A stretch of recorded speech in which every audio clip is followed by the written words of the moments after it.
Hello guys, welcome to Tech Brain. My name is Sam, and in this video I'm gonna show you how much time you spend on the Instagram app.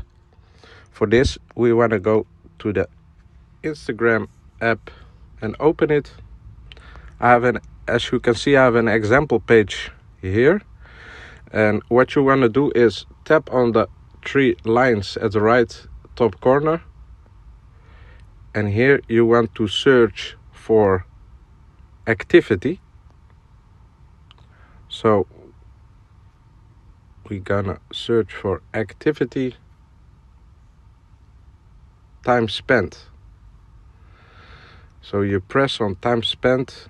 As you can see, I have a 1 minute daily average, and here you can see the average time you spend per day using the Instagram app on the device you're using.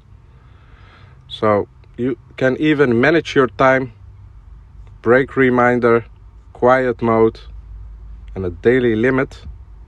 Limit the time you spend on Instagram each day. I hope this helped you out, guys. If you have any further questions about Instagram, please let me know down below in the comments. Please like and subscribe.